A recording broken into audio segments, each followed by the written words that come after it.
Témoignage d'un prisonnier de Jésus-Christ, partie 2. Le début des tourments. Pendant que j'étais en quatrième, après avoir fait des camons, je souffrais maintenant des yeux. J'avais du mal à voir les écrits au tableau et cela même quand je me mettais au premier bon. Moi qui étais très intelligent à l'école et qui étais très souvent premier de la classe, j'avais maintenant des fausses moyennes comme des 7 et des 8 de moyenne. C'était pour moi le début des tourments. Les esprits de bagarre que je m'étais attirés dans le corps commençaient à me troubler, cela me mettait très mal à l'aise, pour me détendre je restais dans la cour de l'école avec les filles, et les amis des autres classes pendant qu'il y avait cours dans ma propre salle. Je me disais puisque je vois rien au tableau cela ne me servira à rien de rester dans la salle. Je prenais tout le temps les cahiers de mes amis pour recopier les leçons, et ce rythme avait fini par me fatiguer, d'autres jours je restais dans la salle, et je faisais semblant d'écrire pour ne pas que les professeurs me remarquent. Un petit conseil à tous ceux qui m'écoutent, ne faites jamais, non jamais des scarifications, des camons ou même des incisions sur vous et sur vos enfants, ni pour la guérison, ni même pour les protections. Tous ceux qui ont des incisions sur leur corps, vous devez chercher la délivrance en Jésus-Christ qui que vous soyez. Lévitique 19 verset 28. Vous ne ferez point d'incision dans votre chair pour un mort, et vous n'imprimerez point de figure sur vous, je suis l'Éternel. Depuis mon enfance je ne m'intéressais pas au vol et ce n'était pas dans mon habitude de voler quoi que ce soit. Mais après cette dernière cérémonie des incisions, j'avais maintenant un complexe et la soif de posséder des biens matériels. Je m'intéressais beaucoup à la musique américaine, et j'avais les ambitions de devenir un artiste rappeur. J'écrivais des textes de musique depuis l'âge de 12 ans. Une fois à la maison maman avait perdu 20 000 francs, et ma sœur m'accusait, mais ma mère elle ne m'accusait pas car elle savait que depuis mon enfance je ne pratiquais pas le vol, elle pouvait laisser traîner son argent dans la maison sans inquiétude. Après quelques jours elle retrouva son argent dans sa valise. Cet événement avait fait naître en moi un esprit de vol et de révolte, alors je me dis en moi-même, puisque moi depuis mon enfance je n'ai jamais volé quoi que ce soit excepté le repas de la cuisine et que vous m'avez accusé d'un vol dont je ne suis pas coupable, à partir d'aujourd'hui je vais commencer à voler dans cette maison pour m'acheter des vêtements, et autres. Ma mère avait une chaînette en or, je pris cette chaînette puis je partis la vendre à un passant de la rue qui achetait des bijoux. Un autre jour ma sœur était sortie et elle avait oublié son téléphone à la maison, et moi dès que je revins à la maison je trouva son téléphone subitement j'eus l'idée de le vendre, ma sœur avait essayé d'appeler mais je refoulai l'appel et je bloqua le téléphone, mon cœur battait à fond pendant que je vendais ce téléphone, et ma conscience me condamnait comme si j'avais commis un meurtre, car ce n'était pas dans mes habitudes de voler. Lorsque ma sœur revint à la maison le soir, elle me soupçonnait car elle se rappelait d'avoir oublié son téléphone sur le lit. Ma maman me défendait en disant rappelle-toi que quand j'avais perdu les 20 000 que j'ai fini par retrouver tu l'avais aussi accusé. Ma sœur insistait en disant, quand je suis arrivée juste là en route j'ai lancé un appel et ça sonnait. Et elle ajouta petit frère tu es devenu trop complexé, et j'étais très mal à l'aise car ma conscience me reprochait et je faisais juste semblant pour défendre ma cause. Très chers frères et sœurs, lorsque vous faites est-ce quelque chose et que votre conscience vous interpelle et vous accuse, ne continuez pas dans votre décision incertaine et diabolique mais repentez-vous car la Bible dit dans Jean 8 verset 9. Quand ils entendirent cela, accusés par leur conscience, ils se retirèrent un à un, depuis les plus âgés jusqu'au dernier, et Jésus resta seul avec la femme qui était là au milieu. 1 Jean 3 verset 21. Bien-aimés, si notre cœur ne nous condamne pas, nous avons de l'assurance devant Dieu. Le bon garçon que j'étais, un bon garçon qui avait des bonnes notes à l'école était devenu un mauvais garçon, voleur et vagabond à l'école. Je pris tout l'argent que j'avais eu à la vente de la chaînette en or et du téléphone, j'acheta une caméra numérique. Je n'étais qu'un jeune garçon à l'époque et j'étais devenu très gonflé et orgueilleux à cause des appareils que j'avais. Je fis un clip vidéo à l'aide de cette caméra, à l'école je me vantais pour mon clip et je me donnais maintenant plus à la musique qu'aux études. Je rappais beaucoup en anglais, et j'interprétais des chansons en anglais et beaucoup de gens m'admiraient et m'appréciaient en me disant que j'avais du talent, je devenais encore plus orgueilleux. Mais la Bible dit que Dieu résiste aux orgueilleux mais il fait grâce aux humbles. 1 Pierre 5 verset 5. De même, vous qui êtes jeunes, soyez soumis aux anciens. Et tout, dans vos rapports mutuels, revêtez-vous d'humilité, car Dieu résiste aux orgueilleux, mais il fait grâce aux humbles. Et la Bible dit encore dans Matthieu 16 verset 26. Et que servirait-il à un homme de gagner tout le monde, s'il perdait son âme? Ou que donnerait un homme en échange de son âme? Je fis savoir à ma mère que j'avais du mal à voir les écrits au tableau, elle m'emmena à l'hôpital chez un ophtalmologue pour des examens et on nous prescrit d'acheter des lunettes. Maman n'avait pas encore l'argent pour m'acheter des lunettes, elle décida d'économiser un peu pour cela. Et moi de mon côté je continuais avec ma distraction à l'école, j'allais à l'école pour me distraire, faire des concours de rap dans la cour et m'amuser dans des salles de jeu. Durant tout mon parcours dans ma vie païenne, j'avais jamais connu de fille. J'avais des petites amies mais toutefois que j'allais passer à l'acte sexuel avec elles il y avait toujours quelque chose qui empêchait cela et je ne comprenais jamais ce phénomène. Un jour pendant que j'étais dans la cour de l'école je vis un jeune élève de la vague opposée qui prêchait la parole de Dieu à d'autres élèves qui étaient aussi devant les salles de classe, puis m'étant rapproché, je l'écouta au moins 2 minutes puis je me retira d'eux. Il est vrai que personne ne peut venir à Jésus-Christ si le Père ne l'attire. Jean 6 verset 44. Nul ne peut venir à moi, si le Père qui m'a envoyé ne l'attire, et je le ressusciterai au dernier jour. Ma conversion. Un jour j'étais assis dans ma salle de classe.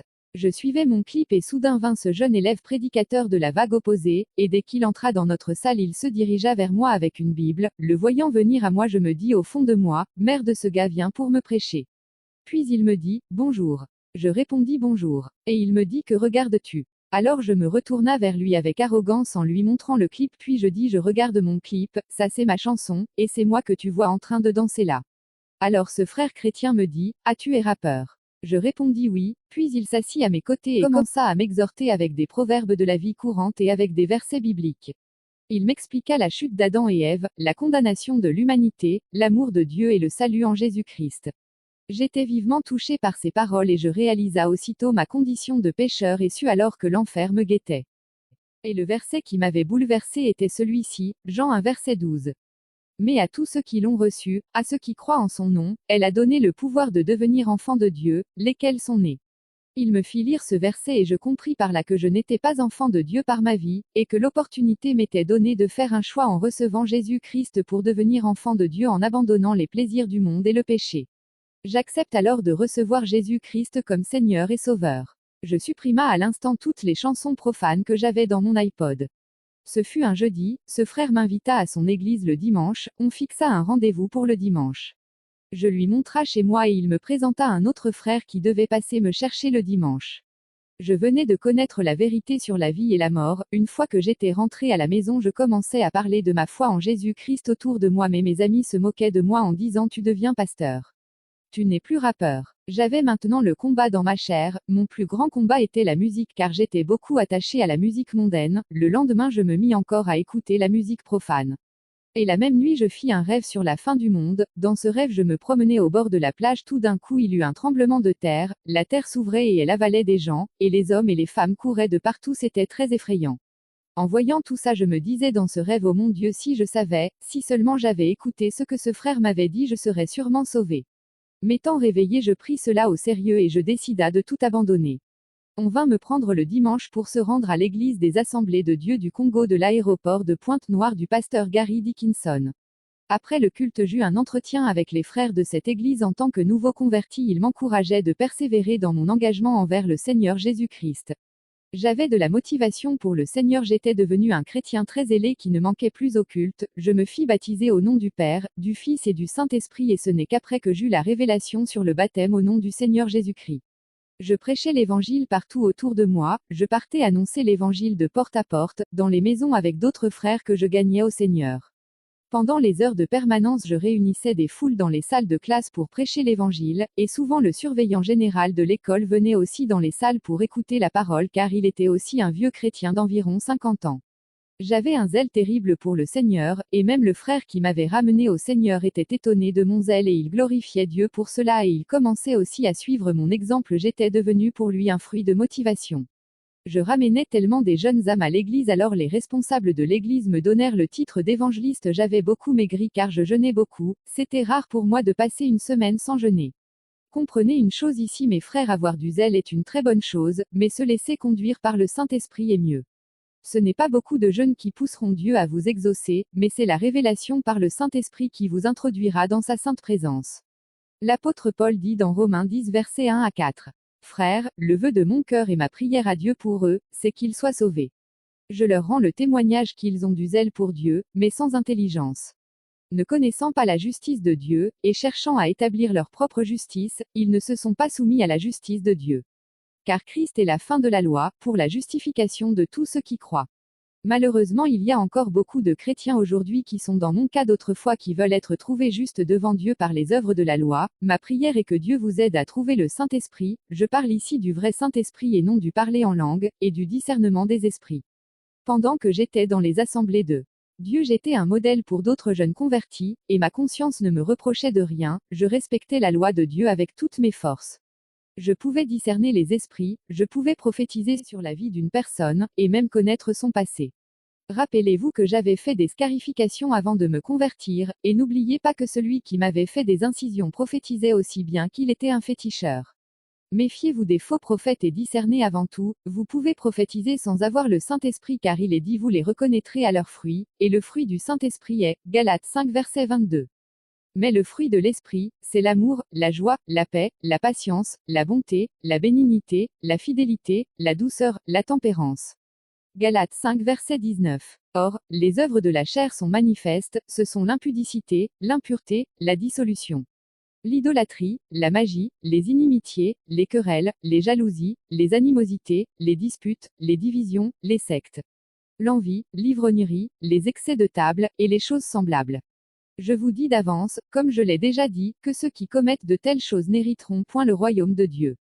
Nous avons ici les signes qui témoignent si l'esprit qui vous pousse et qui vous anime est de Dieu. Il y a aujourd'hui beaucoup de chrétiens qui prient, parlent en langue et prophétisent mais qui sont animés par la jalousie, l'envie, la haine, la colère et les choses semblables. Ils ont abandonné la vie du monde, la vie de sexe, d'alcool et tout le reste de péchés physiques mais en eux se trouvent encore toutes ces choses que je viens de citer, la jalousie, l'orgueil, la haine, la soif de posséder les vestes, les vêtements de luxe, de l'argent et tout ce qui frappe au regard et ils prétendent avoir le Saint-Esprit parce qu'ils parlent en langue. Vous ne pouvez pas tromper votre conscience et votre intérieur, vous parlez en langue mais vous sentez en vous de la jalousie, de la haine et de la colère et vous ne pouvez pas mentir votre conscience, c'est la preuve que vous avez été séduit par cet esprit de parler en langue comme j'étais auparavant. 1 Jean 2 verset 11. Mais celui qui est son frère est dans les ténèbres, il marche dans les ténèbres, et il ne sait où il va parce que les ténèbres ont aveuglé ses yeux. Moi-même qui prophétisais, je me disais que c'était le Saint-Esprit qui parlait en moi, puisqu'on m'avait enseigné dans mon église que si tu parles en langue, cela signifie que tu as reçu le Saint-Esprit. Et pendant les jours des séminaires, je demandais le Saint-Esprit et voici quelque chose m'avait saisi et je m'étais mis à parler en langue depuis ce jour-là, donc je me disais que j'étais baptisé du Saint-Esprit. Vous savez, le Saint-Esprit est saint et lorsqu'il descend en vous, il apporte en vous sa sainteté, mais beaucoup disent qu'ils ont reçu le Saint-Esprit mais ils retombent toujours dans les mêmes péchés. On se masturbe le samedi, et le dimanche au culte on parle en langue, et vous vous laissez tromper par des faux raisonnements en disant que la vie chrétienne a des hauts et des bas. Alors que la Bible dit que celui qui a la semence de Dieu ne pêche pas, 1 Jean 5 verset 18. Nous savons que quiconque est né de Dieu ne pêche point, mais celui qui est né de Dieu se garde lui-même, et le malin ne le touche pas. Celui qui est né de Dieu ne pêche point et le seul moyen de naître en Dieu c'est de recevoir son Esprit Saint. Romains 8 verset 9. Pour vous, vous ne vivez pas selon la chair, mais selon l'Esprit, si du moins l'Esprit de Dieu habite en vous. Si quelqu'un n'a pas l'Esprit de Christ, il ne lui appartient pas. Toi qui n'as pas encore reçu le Saint-Esprit, recherche-le et Dieu te fera grâce de recevoir ce réel Saint-Esprit par sa puissance et sa sainteté. Mais, toi qui crois que tu as déjà reçu le Saint-Esprit parce que tu parles en langue, et qui te contente de repousser la vérité, bien que tu vois pas Marc 16 verset 16 à 17 et Jean 14 verset 12 se réaliser dans ta vie, continue mais un jour il sera trop tard pour toi car abandonner la vie du monde ne vous sauvera pas, mais c'est recevoir la nature de Dieu par son véritable Esprit Saint d'amour divin qui vous sauvera. Le diable peut imiter tous les dons de l'Esprit mais il ne peut pas avoir le fruit de l'Esprit. Tu te dis que tu as le Saint-Esprit parce que tu parles en langue, moi aussi j'ai parlé en langue peut-être plus que toi, tu te dis que tu as le Saint-Esprit parce que tu prophétises, moi aussi je prophétisais, j'ai même ressuscité un mort. Acte 16 versets 16 à 18. Comme nous allions au lieu de prière, une servante qui avait un esprit de python, et qui, en devinant, procurait un grand profit à ses maîtres, vint au devant de nous. Et se mit à nous suivre, Paul et nous. Elle criait, ces hommes sont les serviteurs du Dieu Très-Haut, et ils vous annoncent la voie du salut. Elle fit cela pendant plusieurs jours. Paul fatigué se retourna, et dit à l'esprit, je t'ordonne, au nom de Jésus-Christ, de sortir d'elle. Et il sortit à l'heure même. Ici cette femme qui avait un esprit de python prophétisait sur les apôtres, ce qu'elle disait était vrai, mais ce n'était pas par l'Esprit de Dieu mais par un démon, elle n'avait pas le Saint-Esprit mais elle prophétisait. C'est la même chose qui se passe aujourd'hui dans les églises et cela pourrait séduire si c'était possible même les élus. Il y a aujourd'hui beaucoup de gens qui parlent en langue par des démons et qui prophétisent même par des mauvais esprits. Ils se disent pasteurs, docteurs et même prophètes, Dieu vous a-t-il réellement appelé? Oui vous dites, alors pourquoi ne confirme-t-il pas ce que vous prêchez par des signes, des prodiges et des miracles, car le royaume des cieux ne consiste pas en paroles mais en puissance.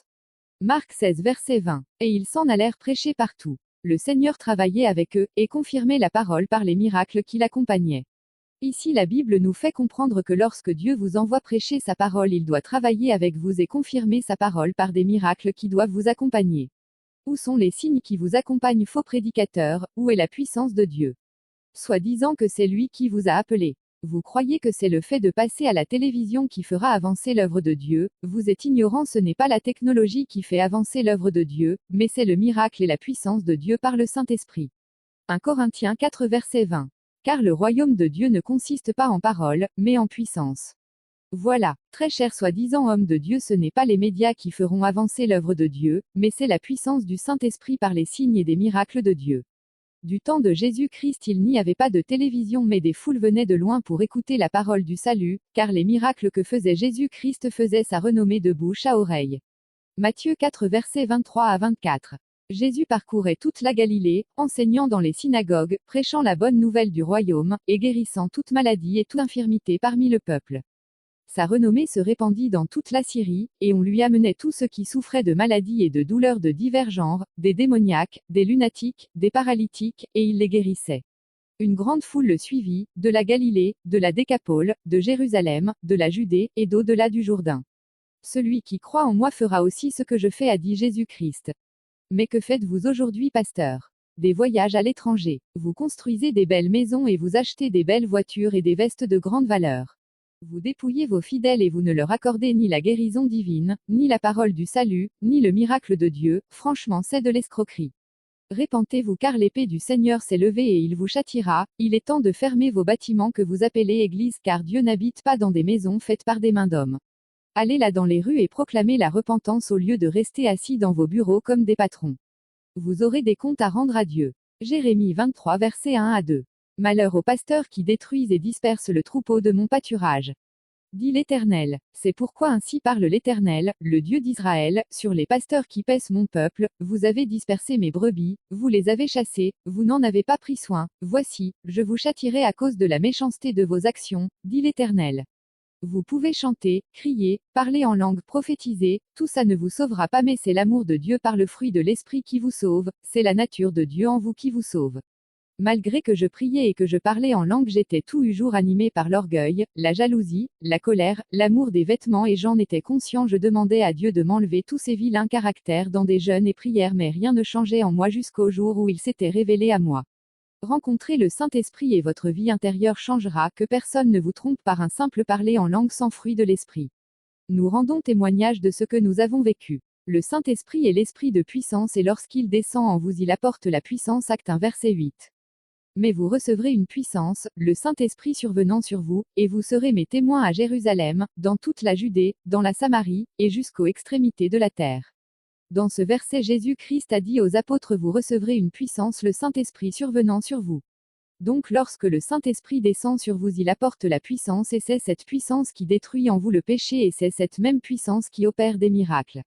Alors laissez-moi vous dire, mes frères et sœurs, si vous parlez en langue et que vous ne faites pas ce que Jésus-Christ a fait, c'est que vous parlez en langue par un démon comme moi dans le passé. Acte 16 verset 16. Ce n'est pas facile à croire, mais moi je témoigne ce que j'ai vécu et c'est après avoir vu le Seigneur que j'ai su toute la vérité. La Bible dit que le diable se déguise en ange de lumière. 2 Corinthiens 11 verset 14. Et cela n'est pas étonnant, puisque Satan lui-même se déguise en ange de lumière. Vous voyez ici que le diable aussi est un ange, et ses démons aussi sont des anges. 2 Corinthiens 12 verset 7. Et pour que je ne sois pas enflé d'orgueil, à cause de l'excellence de ces révélations, il m'a été mis une écharde dans la chair, un ange de Satan pour me souffleter et m'empêcher de m'enorgueillir.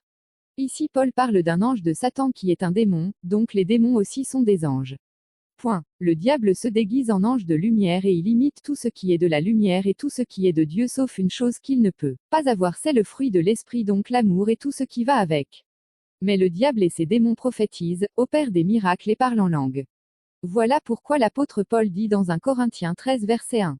Quand je parlerai les langues des hommes et des anges, si je n'ai pas la charité, je suis un airain qui résonne, ou une cymbale qui retentit. L'apôtre Paul parle des langues des hommes et des langues des anges, or nous savons qu'il y a des anges de lumière et des anges de ténèbres. Les anges des ténèbres et les anges de lumière parlent la même langue. Rappelez-vous que Satan a parlé avec Dieu dans le livre de Job. Job 2 verset 2. L'Éternel dit à Satan, d'où viens-tu? Et Satan répondit à l'Éternel, de parcourir la terre et de m'y promener. Et par quelle langue parlait-il avec Dieu? N'est-ce pas la langue des anges? Et l'archange Michael s'est disputé le corps de Moïse avec Satan. C'est toujours avec cette langue des anges que le diable converse avec des êtres de lumière. Jude 1 verset 9. Or, l'archange Michel, lorsqu'il contestait avec le diable et lui disputait le corps de Moïse, n'osa pas porter contre lui un jugement injurieux, mais il dit que le Seigneur te réprime. Celui qui parle en langue parle dans la langue des anges. Vous pouvez parler en langue par un démon qui est l'ange de ténèbres, car le corps de l'homme est le temple du Saint-Esprit et si le Saint-Esprit n'est pas en vous c'est que c'est un autre esprit. Tout homme qui ne marche pas selon la volonté de Dieu est habité par des mauvais esprits, et lorsque vous vous convertissez si le Saint-Esprit ne descend pas en vous, les mauvais esprits qui vous animaient dans le passé commenceront à parler en langue en vous et à prophétiser et ainsi vous serez séduits en vous-même croyant que vous avez reçu le Saint-Esprit. C'est pas facile à croire mais c'est la vérité. La Bible dit que la foi vient de ce qu'on entend. Si votre pasteur vous a dit que le signe du Saint-Esprit c'est le parler en langue, cela produira en vous cette foi-là. C'est quel baptême du Saint-Esprit qui ne s'arrête que dans le parler en langue, mais où sont les miracles, pauvre pasteur? Où est la puissance du Saint-Esprit et où est la sainteté du Dieu Tout-Puissant en vous? Les apôtres ont reçu le Saint-Esprit, ils ont parlé en langue et les gens les comprenaient chacun dans sa propre langue, et après cela ils ont guéri des malades, chassé des démons, opéré des miracles. Marc 16 verset 20. Et ils s'en allèrent prêcher partout. Le Seigneur travaillait avec eux, et confirmait la parole par les miracles qui l'accompagnaient. Acte 5 verset 12. Beaucoup de miracles et de prodiges se faisaient au milieu du peuple par les mains des apôtres. Ils se tenaient tous ensemble au portique de Salomon. 2 Corinthiens 12 verset 12. Les preuves de mon apostolat ont éclaté au milieu de vous par une patience à toute épreuve, par des signes, des prodiges et des miracles.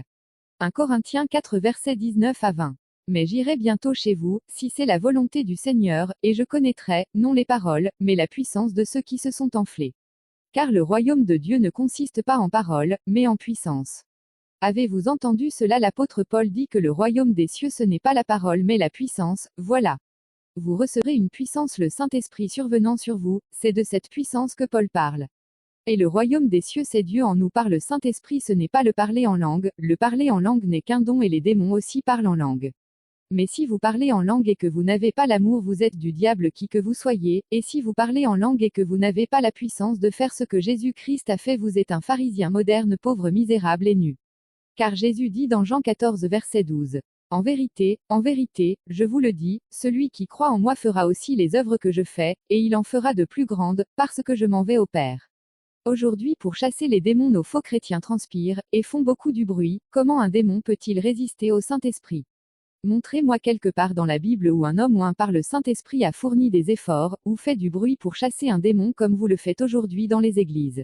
C'est de la séduction. Vous êtes semblable aux 7 fils de Seva, acte 19 versets 13 à 16. Quelques exorcistes juifs ambulants essayèrent d'invoquer sur ceux qui avaient des esprits malins le nom du Seigneur Jésus, en disant, je vous conjure par Jésus que Paul prêche. L'esprit malin leur répondit, je connais Jésus, et je sais qui est Paul, mais vous qui êtes-vous? Ceux qui faisaient cela étaient 7 fils de Seva, juifs, l'un des principaux sacrificateurs. Et l'homme dans lequel était l'esprit malin s'élança sur eux, se rendit maître de tous deux, et les maltraita de telle sorte qu'ils s'enfuirent de cette maison nus et blessés. Vous voyez que ces 7 juifs étaient des fils d'un sacrificateur, donc ils étaient religieux mais ils n'avaient pas en eux le Saint-Esprit, le démon leur a quand même répondu. C'est ce qui se passe aujourd'hui dans les églises, nos faux chrétiens conversent avec des démons et ils les résistent. Vous dites au démon, sors et il dit non je ne sors pas. Sors, non je ne sors pas. Comment un démon peut-il résister à l'autorité du Saint-Esprit? Tout ça c'est de la séduction et Dieu n'est pas dans ça, mais vous croyez que c'est ça avoir Dieu, mais Jésus-Christ a dit, tu es pauvre, misérable, aveugle et nu et ce qui est pire c'est que tu ne le sais pas. Apocalypse 3 verset 17. Parce que tu dis, je suis riche, je me suis enrichi, et je n'ai besoin de rien, et parce que tu ne sais pas que tu es malheureux, misérable, pauvre, aveugle et nu. Acte 16 verset 18. Elle fit cela pendant plusieurs jours. Paul fatigué se retourna, et dit à l'esprit, je t'ordonne, au nom de Jésus-Christ, de sortir d'elle. Et il sortit à l'heure même. La Bible nous dit ici que l'esprit méchant sortit à l'instant même. Paul n'a pas répété sa parole pour que le démon obéisse, et il n'a pas eu besoin de converser avec ce démon, ou lui demander d'où viens-tu. Comment es-tu entré dans ce corps? Il a juste dit un mot et le démon a obéi. L'apôtre Paul était un homme de la même nature que nous, mais ce qui l'a rendu surnaturel c'est le Saint-Esprit qui était en lui, et si ce même Saint-Esprit est en vous aujourd'hui il fera la même chose car Jésus-Christ est le même hier, aujourd'hui et éternellement. Apocalypse 3 verset 17. parce que tu dis, je suis riche, je me suis enrichi, et je n'ai besoin de rien, et parce que tu ne sais pas que tu es malheureux, misérable, pauvre, aveugle et nu. Vous avez l'amour du monde et du luxe de la vie. Dans vos séminaires vous demandez le réveil à Dieu, cela signifie que vous êtes endormi. Comment pouvez-vous prétendre avoir le Saint-Esprit et sommeiller spirituellement, alors que les chrétiens de la Bible allaient de gloire en gloire? Acte 9 verset 31. L'Église était en paix dans toute la Judée, la Galilée et la Samarie, s'édifiant et marchant dans la crainte du Seigneur, et elle s'accroissait par l'assistance du Saint-Esprit. Si vos églises ne marchent pas de puissance en puissance, c'est parce que le Saint-Esprit n'est pas là avec vous. Vous demandez le réveil à Dieu, je le répète, cela signifie que vous êtes encore endormi.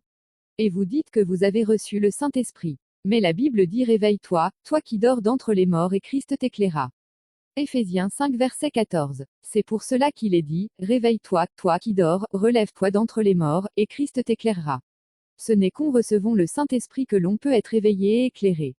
Mais vous vous dites que vous avez déjà reçu le Saint-Esprit mais vous dormez toujours, puisque vous cherchez le réveil, cela signifie que vous dormez spirituellement car celui qui est éveillé en esprit n'a plus besoin de réveil. Si ce n'est pas la vérité, où sont les signes du Saint-Esprit au milieu de vous? Où sont les résurrections? Où est l'amour divin? Où sont les miracles comme dans les actes des apôtres? Vous demandez le réveil et vous ne recevez pas parce que vous demandez mal, vous ne savez pas ce que vous demandez. Recherchez plutôt le Saint-Esprit, je parle du vrai Saint-Esprit qui produit l'amour, la véritable foi capable de transporter les montagnes, guérir les aveugles, les boiteux et ressusciter les morts, voilà le vrai réveil. Car le Saint-Esprit est lui-même le réveil. Vous recevrez une puissance, le Saint-Esprit survenant sur vous. L'heure de la vérité a sonné. Vous dites que vous avez le Saint-Esprit mais vous êtes toujours tiède, aujourd'hui ça va, demain ça ne va pas, c'est une pure séduction, prenez conscience avant qu'il ne soit trop tard. Apocalypse 3 verset 19. Moi, je reprends et je châtie tout ce que j'aime. Aie donc du zèle, et repens-toi. Celui qui a le Saint-Esprit parle en langue, opère des miracles, il a l'amour, il est pur et saint d'esprit. Alors quel est le fruit que vous produisez en vous? Car il est dit que c'est par leurs fruits ou à leur caractère et à leur vie que nous les reconnaîtrons. Matthieu 7 verset 16. Vous les reconnaîtrez à leurs fruits. Cueille-t-on des raisins sur des épines, ou des figues sur des chardons? Voilà, cueille-t-on des raisins sur des épines? Trouve-t-on de la jalousie dans le Saint-Esprit? Ou de la haine ou des hauts et des bas dans le fruit de l'Esprit? Non, aujourd'hui ça va, demain ça va pas. Mais bien aimé, c'est pas ça le Saint-Esprit. Le Saint-Esprit est saint et puissant. Celui qui dit qu'il a le Saint-Esprit et qui vit dans des hauts et des bas blasphème contre le Saint-Esprit de Dieu. Acte 6 verset 8. Étienne, plein de grâce et de puissance, faisait des prodiges et de grands miracles parmi le peuple.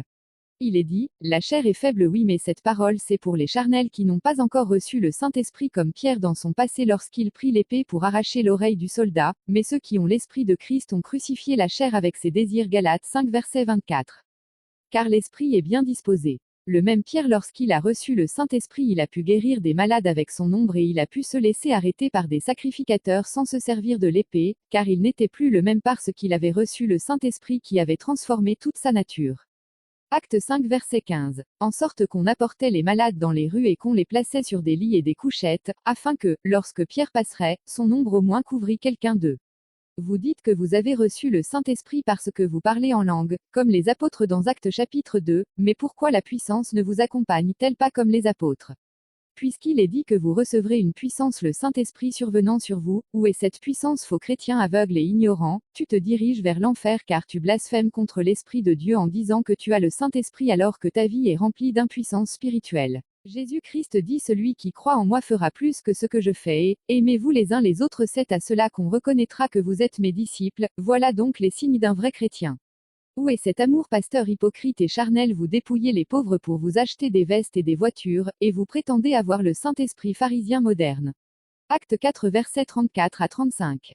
Car il n'y avait parmi eux aucun indigent, ou aucun pauvre, tous ceux qui possédaient des champs ou des maisons les vendaient, apportaient le prix de ce qu'ils avaient vendu. Et le déposaient aux pieds des apôtres, et l'on faisait des distributions à chacun selon qu'il en avait besoin. Mais aujourd'hui l'argent que l'on dépose auprès des pasteurs est utilisé pour leurs propres besoins, ils mangent même les dîmes et les offrandes, sans se soucier des pauvres, tandis que les apôtres ils faisaient des distributions à chacun des fidèles selon qu'il en avait besoin. Vous pouvez repousser ce message si vous voulez, mais je vous donne rendez-vous après la mort et au grand jugement.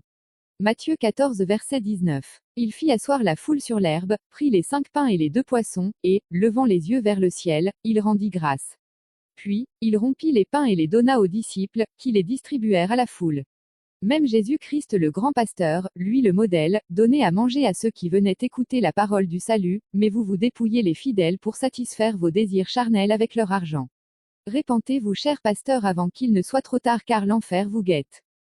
Malachie 3 verset 10. Apportez à la maison du trésor toutes les dîmes, afin qu'il y ait de la nourriture dans ma maison, mettez-moi de la sorte à l'épreuve, dit l'Éternel des armées. Et vous verrez si je n'ouvre pas pour vous les écluses des cieux, si je ne répands pas sur vous la bénédiction en abondance. Vous demandez que vos fidèles apportent des dîmes, et que faites-vous avec toutes ces dîmes?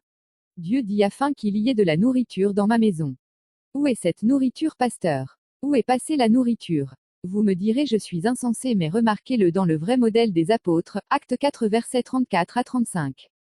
Car il n'y avait parmi eux aucun indigent, ou aucun pauvre, tous ceux qui possédaient des champs ou des maisons les vendaient, apportaient le prix de ce qu'ils avaient vendu. Et le déposaient aux pieds des apôtres, et l'on faisait des distributions à chacun selon qu'il en avait besoin. Remarquez-le bien ici, mes chers bien-aimés. Tous ceux qui possédaient des champs ou des maisons les vendaient, apportaient le prix de ce qu'ils avaient vendu. Voilà ici la dîme des anciens croyants de l'Église primitive. Et le déposaient aux pieds des apôtres. Voilà ici les dîmes apportées à la maison de Dieu. Dieu dit afin qu'il y ait de la nourriture dans ma maison, remarquez-le encore ici. Et l'on faisait des distributions à chacun selon qu'il en avait besoin. Voilà la nourriture dont il s'agit. Les apôtres ne prenaient pas l'argent des dîmes pour eux-mêmes, mais ils faisaient des distributions à tous. Mais aujourd'hui c'est carrément le contraire, et ces faux pasteurs vous trompent et vous dépouillent par des paroles trompeuses. L'apôtre Pierre nous a parlé d'eux dans 2 Pierre 2 verset 3. Par cupidité, ils trafiqueront de vous au moyen de paroles trompeuses, eux que menace depuis longtemps la condamnation, et dont la ruine ne sommeille point. Vous voyez, par cupidité qui signifie par l'amour de l'argent, ils vont trafiquer, par des paroles trompeuses. Ils vous enseignent de donner de l'argent à l'Église, mais qu'en est-il des prisonniers, des orphelins et des faseurs qui meurent de faim? Jacques 1 verset 27. La religion pure et sans tache, devant Dieu notre Père, consiste à visiter les orphelins et les veuves dans leurs afflictions, et à se préserver des souillures du monde. Ils vous appauvrissent et eux ils s'enrichissent sans se soucier de vos problèmes. Sortez du milieu d'eux. Paul dit si nous avons des vêtements et de quoi manger, la vie nous suffit. 1 Timothée 6 versets 8 à 9. Si donc nous avons la nourriture et le vêtement, cela nous suffira. Mais ceux qui veulent s'enrichir tombent dans la tentation, dans le piège, et dans beaucoup de désirs insensés et pernicieux qui plongent les hommes dans la ruine et la perdition. Les soi-disant hommes de Dieu d'aujourd'hui se sont enrichis avec l'argent des églises et font des voyages ici et là dans les pays les plus chics du monde, pour soi-disant prêcher l'évangile, mais qu'en est-il des campagnes, des villages non civilisés? Pourquoi ne partez-vous pas prêcher l'évangile dans des villages où les gens ne connaissent pas Dieu et adorent les fétiches et les idoles? Vous êtes attirés par le luxe et vous aimez le luxe de la vie. Malheur à vous, chers prédicateurs. Romains 13 verset 13. Marchons honnêtement, comme en plein jour, loin des excès et de l'ivrognerie, de la luxure et de l'impudicité, des querelles et des jalousies. Paul vous appelle à renoncer et à marcher loin de la luxure, c'est ce luxe qui éloigne beaucoup de prédicateurs de Dieu aujourd'hui. L'amour du monde est une rébellion contre Dieu, tout le luxe dans lequel vous êtes plongé aujourd'hui ne vient pas de Dieu mais du monde. Chers pasteurs, vous construisez des belles églises remplies de luxe avec des millions tandis qu'il y a des pauvres qui meurent de faim, vous êtes en abomination devant Dieu, vous aurez des comptes à rendre. Notre Dieu n'habite pas dans des maisons faites par des mains d'hommes. Faites du bien autour de vous en aidant les pauvres de vos églises et ceux qui sont au loin, ainsi, vous recevrez le pardon de Dieu pendant qu'il est encore temps. Je marque une pause pour dire ceci, sortez du milieu d'eux, je viens pour vous demander de chercher le Saint-Esprit, le vrai Saint-Esprit, et le but de ce message est de vous faire savoir que Jésus n'est plus dans les bâtiments, et dans tous ces systèmes et bâtiments que vous appelez aujourd'hui Église. Apocalypse 3 verset 20. Voici, je me tiens à la porte, et je frappe. Si quelqu'un entend ma voix et ouvre la porte, j'entrerai chez lui, je souperai avec lui, et lui avec moi. 1 Jean 2 verset 27. Pour vous, l'onction que vous avez reçue de lui demeure en vous, et vous n'avez pas besoin qu'on vous enseigne, mais comme son onction vous enseigne toutes choses, et qu'elle est véritable et qu'elle n'est point un mensonge, demeurez en lui selon les enseignements qu'elle vous a donnés. Voilà, bien-aimés, si vous recevez le Saint-Esprit de Dieu, vous n'aurez plus besoin que l'on vous enseigne quoi que ce soit par ses séducteurs, car le Saint-Esprit lui-même vous enseignera toutes choses par la révélation. L'apôtre Jean l'a dit, vous n'avez pas besoin qu'on vous enseigne, mais comme son onction vous enseigne toutes choses. Et Jésus-Christ dit que le Saint-Esprit devait venir pour nous enseigner toutes choses et nous conduire dans toute la vérité. Jean 16 verset 13. Quand le Consolateur sera venu, l'Esprit de vérité, il vous conduira dans toute la vérité, car il ne parlera pas de lui-même, mais il dira tout ce qu'il aura entendu, et il vous annoncera les choses à venir. Sortez du milieu d'eux car Christ frappe à la porte, recherchez une relation individuelle avec Dieu par le Saint-Esprit au lieu de vous attacher à ces églises mortes. L'heure est venue d'adorer Dieu en esprit et en vérité, et tous ces faux chrétiens pensent qu'adorer Dieu c'est étaler des belles phrases et des belles paroles, c'est ridicule tout ça. Si vous n'avez pas le Saint-Esprit vous êtes un homme animal bien que vous parlez en langue et récitez des belles paroles en prière. 1 Corinthiens 12 verset 3. C'est pourquoi je vous déclare que nul, s'il parle par l'Esprit de Dieu, ne dit « Jésus est anathème ». Et que nul ne peut dire « Jésus est le Seigneur ». Si ce n'est par le Saint-Esprit, vous ne pouvez être agréable à Dieu que par le Saint-Esprit quel que soit votre niveau intellectuel. Oui mais bien aimé l'heure est venue d'adorer Dieu en esprit et partout et non quelque part dans des temples.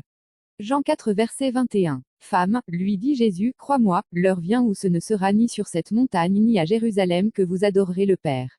Ouvrez les yeux car la fin de toute chose est proche. Et l'apôtre Paul dit encore dans 1 Timothée 2 verset 8 Je veux donc que les hommes prient en tout lieu, en élevant des mains pures, sans colère ni mauvaise pensée. Priez en tout lieu en esprit et en vérité et non dans un temple quelconque. Mon témoignage est trop long mais je vais essayer d'être bref. Un jour pendant que j'étais en troisième il y avait une élève de ma classe à qui j'annonçais l'évangile, je me rapprocha d'elle puis je lui dis, es-tu enceinte? Elle me répondit non je ne suis pas enceinte ensuite je lui dis Dieu me fait voir que tu es enceinte donc fais attention à toi sinon tu vas tomber enceinte. Quelques mois après un de mes amis me dit tu te rappelles de la fille brune qui fréquentait avec nous et qui ne venait plus à l'école je dis oui je me rappelle d'elle puis il me dit elle avait fui l'école parce qu'elle était enceinte car je l'ai croisée. Cette prophétie là me revint en tête. Un jour comme les autres fois j'avais rassemblé une foule d'élèves dans une salle je prêchais la parole puis une fille se mit à prophétiser en disant allez prier pour les malades à l'hôpital général, après l'école je pris quelques jeunes frères que j'avais convertis au Seigneur nous partîmes à l'hôpital prier pour les malades selon la prophétie. Une fois à l'hôpital nous demandâmes l'autorisation puis nous priâmes pour tous les malades, mais une infirmière animée par un esprit de ténèbres voulut s'opposer à nous elle parlait à haute voix et cognait les murs. Après avoir prié dans toutes les salles nous oubliâmes une. Et après avoir fini de prier un frère me dit frère nous avons sauté une salle nous entrâmes dans cette salle et dans cette salle il y avait 2 malades, après avoir prié pour le premier malade qui était éveillé on se tourna vers le deuxième malade on voulait le réveiller afin de prier pour lui mais il ne se réveillait pas, bien qu'on insistait et qu'on le bougeait.